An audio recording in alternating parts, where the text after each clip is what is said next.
behind every great marketing strategy is great marketing data. Let your data lead. Visit the page to learn more. Hi, everyone. Welcome to Ad Age Remotely. I'm Jeanine Poggi, Assistant Managing Editor here at Ad Age. Thanks so much for joining us. And a special thank you to our sponsor, Salesforce, for helping to make this live stream happen. The buy now, pay later space has become increasingly more competitive since Klarna entered the US in 2015, when most people were unaware of the model. Now, according to eMarketer, more than 45 million people are expected to use these types of services this year. It's forcing the company to diversify its business into new categories like advertising and live stream shopping, and rethink its marketing strategy. I'm joined by David Sandstrom, Chief Marketing Officer at Klarna, to discuss what's next for the company and the future of the buy now, pay later model. Hi, David. Hi. How are you? Thanks so much for joining us. Thanks for having me. So for those of you watching at home, before we get started, if you have any questions or comments, feel free to leave them on our social channels. We will try to get to them during this conversation. So David, we are square in the holiday season. People are out getting ready for Christmas and the holiday shopping. With all of the issues around supply chain and other, overhanging issues, what consumer trends are you seeing this holiday season? So I think, there are the usual suspects, right? Holiday shopping starting earlier and earlier each year, and I don't think this year is an exception to that. We're seeing budgeting being top of mind for almost everyone, getting those great deals, making sure you stay on budget. I don't think those differ too much from a usual year. What we're seeing this year, in my opinion, is the insecurities around the supply chain issues that we're having, really creating this insecurity amongst consumers, like, should I buy this online? Do I buy this in store? How early do I have to place my order? Things like that. Speaking of in-store, I think that's a trend, not compared to a couple of years ago, but compared to last year, where I think in-store is really going to see a small revival. I think people have been missing out on these in-store experiences that e-commerce cannot recreate fully yet. And then finally, I think we're seeing the power of social shopping way more this year than other years, like the power of influencers, the power of these platforms when it comes to conveying people and helping people to find the right gifts. So there are a couple of things going on here. And we'll definitely talk more about the virtual elements, but can you talk about what the role of the physical in-store experience is right now for this holiday season? As you said, last year, e-commerce was really leading the charge. This year, people are feeling more comfortable going out to the physical locations. But what role does physical retail have for holiday and then moving into 2022? I think, there is still, and we're going to talk more about that, but there is still an experience that the online world cannot recreate just yet, right? The ability to feel things, the ability to ask things, the ability to, try out things, get peer-to-peer recognition, ask someone you trust or an in-store associate. But also, the Christmas spirit that can be created in-store cannot be copied or recreated right now digitally. So I do think there are a lot of aspects that where in-store is still a superior experience towards in-store, towards online. Then there's the convenience aspect of online that is taking over more and more, but still there are aspects to this that cannot be copied. So what is the role of buy now, pay later features in both the physical stores and the e-commerce elements? I think there are a couple of things here. One thing is the obvious one of budgeting, staying on top of your budget, being able to spread out a cost over time. That is important, especially during holiday season, right? When there are a lot of costs that are being accumulated during a shorter period of time. That's one thing. But I do think in the greater scheme of things, we're seeing a monumental shift away from old, almost predatory credit card companies and credit cards towards something new, right? That is much more consumer friendly, much more digitally oriented, that doesn't have high fees or bad terms and conditions for the consumer. So there's that shift going on as well. I just think that, like, bluntly put, I think we've, in the past moved from gold to cash, from cash to credit cards, and now from credit cards to new payment methods. That's what we're seeing on a global scale. And the space is becoming more competitive, certainly as more people are adopting the model. There's more of an understanding and a recognition and a comfort level, I would say, with the buy now, pay later. What does this mean for Klarna's business strategy moving forward? How are you really thinking about diversifying the business as a result? I think us included, but a lot of our competitors have focused a lot on the on the back end, on the actual transaction, on the enablement of buy now, pay later. My current take on the market is that is going to become table stakes going forward. I mean, Amazon moving into the space, Apple moving into the space, Walmart moving into the space. That means that the actual transactional product of buy now, pay later is going to be highly commoditized. I think going forward, this is about expanding the experience beyond the actual payment, making sure that we add value, products, services beyond that core payment that make it safer, smoother, more exciting to buy things online. Again, I think that the rational part of buy now, pay later, the actual transaction, is going to be so commoditized, so everyone's going to offer it, right? So this is going to be a race around who can create the most value around that payment. And what might that look like? What are some experiences or ways Klarna can really be a part of that experience? Yeah, exactly. So we talk a lot about upstream and downstream. Upstream meaning everything that happens prior to the actual transaction. So that can be, curation, exploration, making sure that we connect the right consumer with the right product or the right brand with the right consumer, making sure that people buy things at the right price from the right merchant with the right shipping options. So everything that helps people, save time, money, energy prior to the actual transaction. And then there are loads of services after the actual transaction happen as well. Things such as easy return management, budgeting overviews, all of those things that you want post purchase, as we call it. So again, the actual transaction, the actual payments, I wouldn't call it table stakes because it's highly complex, especially doing it in so many markets as we do it in. But still, over time, that is going to become table stakes and commoditized. The magic is going to be how do we utilize what we know about the consumer to create value both pre and post purchase. So, do you see Klarna moving forward as a potential marketing tool? How are you looking at building, the ad business side of Klarna, where brands can work with you directly in that way? Yeah. No, so I mean, we have a unique trust from consumers. I mean, money and payments are really at the heart of trust. They trust us with their payment details. But we also have a unique understanding of what consumers want, partly because we're closing in on 100 million consumers globally. We understand their needs, their wants, their desires. So we have a unique relationship on the consumer side. But we also have a unique relationship on the merchant side, being integrated with 250,000 plus retailers across the globe. That really makes us into, a platform that is well suited to connect consumers with brands and brands with consumers in a very, very smart way. So yes, for obvious reasons, I mean, I think that utilizing what we know, our knowledge, our platform in the right way can really make the consumer experience better, but also the merchant experience better. So we are we've spent this year expanding into that business and are going to grow that continuously into next year as well. What are some of the ways that you can connect brands with consumers, and how does data maybe play a role in that? I mean, so data plays a huge role, but I also want to state that I mean we live in obviously very digital times. Data security, privacy, things like that are very, very hot topics. So it's really important that everything that we do is with the consumer's best in mind, right? So the consumer decides what data to share, how they want to interact with us, with the common understanding of the more data they share with us, the better services we can provide them with. Right?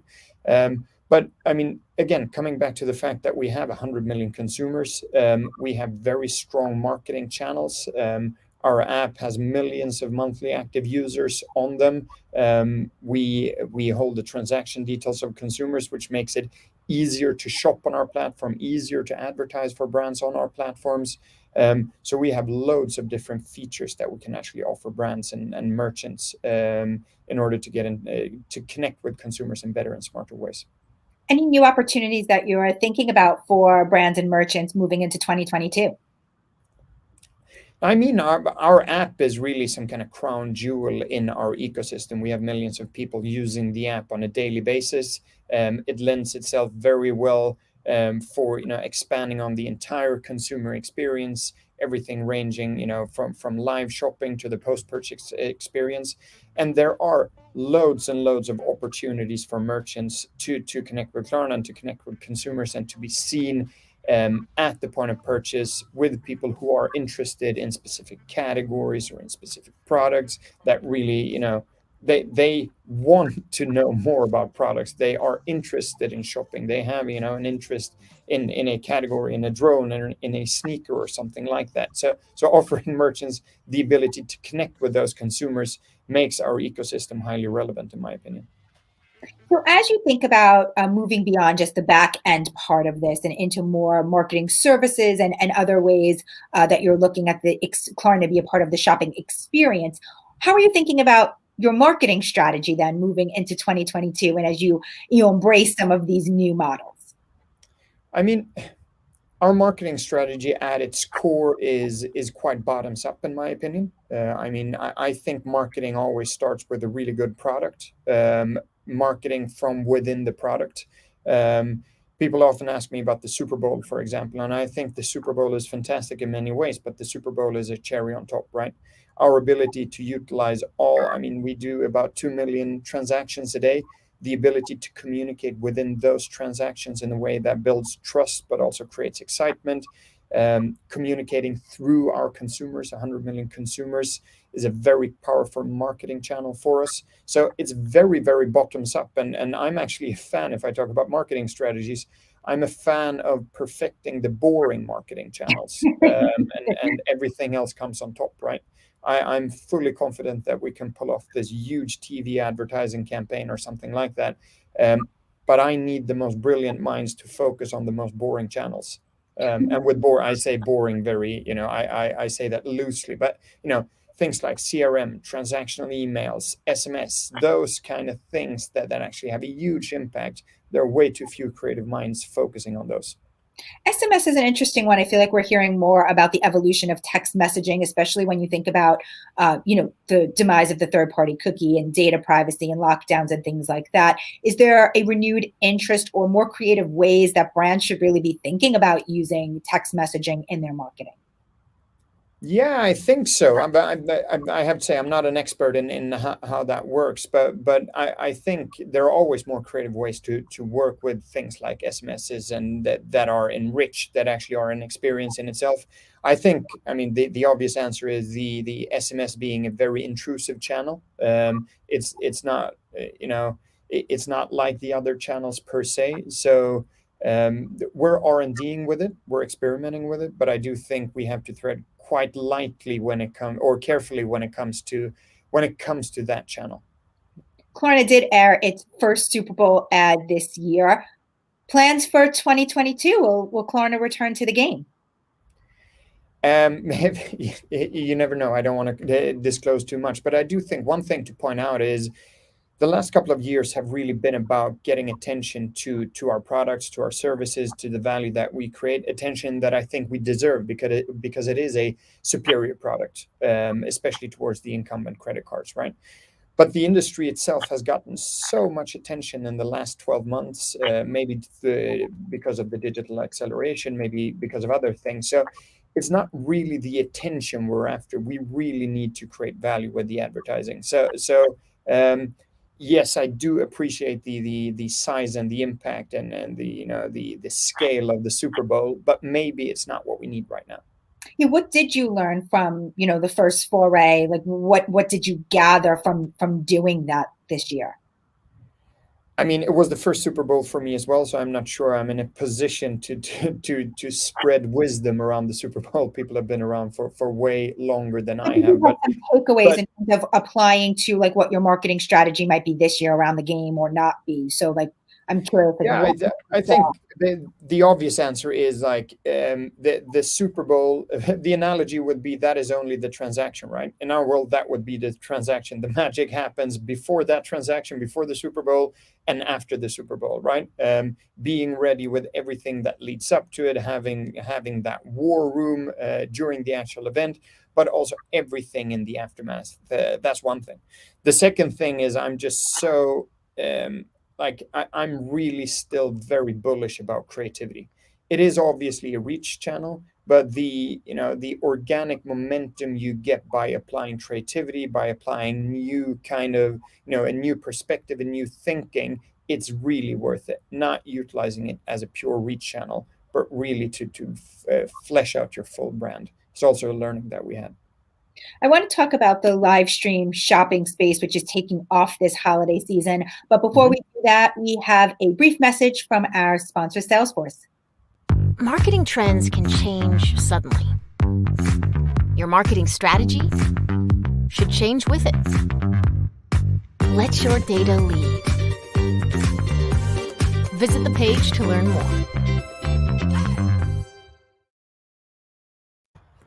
I'm Jeanine Poggi, and I'm here with Klarna CMO David Sandstrom. For those of you watching at home, as a reminder, if you have any questions or comments, feel free to leave them on our social channels. We will try to get to them during this conversation. So Klarna is making inroads in the live stream shopping space. Recent push with Cosmopolitan magazine and Beauty Counter. Can you discuss these efforts and what you see as the future of live stream shopping? I mean, I am still very, very bullish about the live stream component of e-commerce, and the reason for that is also that when we survey the vast majority of our consumers, the sentiment around e-commerce is always the same, right? It's very convenient, it's very transactional, but it's also quite lonely and quite boring, right? To many people, shopping is an interest, especially if you look at fashion or apparel or electronics, right? And e-commerce just lacks that component of shopping, the ability to connect with your peers, the ability to ask questions, get direct feedback, the sense of urgency, the feeling of doing something together. So I think, although no one in the Western world has actually cracked it in a good way yet, I still think that live shopping is a key to take e-commerce to the next step, just because of the emotional aspect that it adds. Because I do think, like, if you look at buying something, the actual transaction, the actual going to a site, paying for it, getting your product, it is only half of the fun. The rest is purely emotional. Can I ask a key opinion leader or influencer? Can I ask a couple of questions? What fabric is this? What does this go well with? All of the things that happen in a mall, they don't happen online right now, and that is what we're trying to recreate with online shopping, with the live shopping. Yeah, and how about, I mean, it goes right into things like, there's a obviously huge conversation around the metaverse, things like virtual goods, virtual stores. How can Klarna possibly play in the metaverse as shopping, moves virtually? Yeah, I mean, these are slightly different things, at least in my opinion. And I'm not Zuck. I'm obviously not as into the metaverse as many other people, but I do think to some extent the metaverse is to some extent already here. People spending shit tons of money on skins in League of Legends or Counter-Strike or things like that, flaunting their digital assets more than they flaunt their physical assets, such as NFTs, for example. So I mean, we're already slightly living in the metaverse. That's my opinion. But that is not, how I see live shopping. It's more, to me, that is more the connection between in-store and online. So to me, the talk that we've had around omni-channel, what is omni-channel? How does omni-channel work? What does actually connect the different channels? I think live plays a huge role there. I think the metaverse is something completely different, maybe something we should explore, but let Zuckerberg do his thing first. Absolutely. I'm just thinking about like, can I buy now, pay later my NFTs? Like how is that come into play? And obviously it's a future conversation, but something that brands are certainly thinking about right now. Yeah. So, but I mean, we're looking into those things as well. I think still, if we take one step back, at the core of what we do is really trust, predictability. We're talking about, real money here. There are still aspects of the metaverse, although I'm not bashing NFTs, I'm not bashing crypto, I'm not doing any of that. But there is an aspect of speculation involved in that, right? And the business we run doesn't really allow for speculation. We need safety, we need trust, we need clarity and transparency. So we're not in that space right now, but we're not closing any doors either. You mentioned influencers and influencers in the live stream shopping world. Can you talk a little bit more about the role of influencers in this space, and then more broadly, really, in Klarna's marketing strategy overall? I mean, they play a huge role. And I remember when influencers first became a thing, maybe 10 years ago, or maybe not that long, but everyone thought it was a fad, that it's going away. But year over year, it continuously increases, which still impresses me, right? So to me, they play a huge role in decision making, like really a huge role. It is a way, like they connect to their target audiences in a way that brands really can't. They add authenticity, they add showmanship. So there's just, I mean, and especially when it comes to live shopping, I mean, it is the modern equivalent of the QVC host. So there's that aspect as well. So they are a combination between entertainers and retailers and influencers. I'm just like, I'm extremely impressed by the influencers who are still around and have turned this into their business. They're extremely important to live shopping, and they're still very important to Klarna as well. How are you thinking about who you partner with as an influencer? Like, what does that strategy look like? Yeah, well, it's hard to say. Like, as with many other things, it's 50% data driven and 50% instinct, right? So we have tools, we have systems, we have software in order to assess an influencer, their following, their impact, their engagement. But then it's also about, like, who do we think is a good ambassador? So we try to shy away from these short-term contracts, look more at ambassadorships, who is also capable of explaining the product. Because I think one thing, face value, it is a easy product to explain. Hey, take a payment, split it in 4 parts, no interest, no fees. But once you go one level deeper with all of the services we're adding, with all of the value, with the benefits, we also need someone who can connect with the audience and explain what this really is about. So there are a lot of aspects we're looking at. Gotcha. We have a couple of questions from our audience. We have a question from Eric on LinkedIn. Do you have any examples where the in-store experience served as a driver for buy online, pickup in store? How can the industry benchmark the right balance of in-store versus pickup traffic? So we were talking about in-store versus online, but what do you think about the in-store versus pickup? So, but what we've seen is that a lot of people tend to buy online and pick up in store, for example, which is a slightly other example. But I do think it's interesting because people still enjoy at least in some categories, enjoy getting the affirmation from the people who work in the store. So if you buy a cool pair of sneakers, for example, you don't want them delivered to your porch in a boring Amazon package. You actually want to pick them up. You want to feel the vibe in store. You want to get that nod from the store associate that you picked the right ones, right? So what we're seeing is really adding that emotional aspect that online can't really add. And I think that goes for all of the in-store has for too long tried to replicate online, and online has tried to replicate in-store. And I think it's the combination between where both play a different role in the cycle and in the emotions they evoke. We have another question from Sabrina on YouTube. Do you think buy now, pay later will see a phasing out of traditional payment methods like credit cards in favor of mobile wallets? You touched upon this a little bit, but we have a question there. Well, to be honest, I deeply, deeply hope so, because I do think that the credit card industry in general is a quite predatory industry that feeds off of consumers that cannot repay. They're making $8 trillion a year based on that. And I do think they've put a generation into debt that the generation will have a hard time recovering from. So I do think a move into a more consumer-friendly payment method overall That doesn't have to be Klarna, can be some of our competitors, but is a healthy thing for the world. Because again, taking one step back, and I don't want to put myself on too high of a horse, but financial anxiety is a real thing. And I do think everything that contributes to a better well-being, better financial overview, and better consumer terms needs and should win over old incumbents. What media and social channels are interesting you, exciting you the most right now? How are you looking at platforms like TikTok, etc.?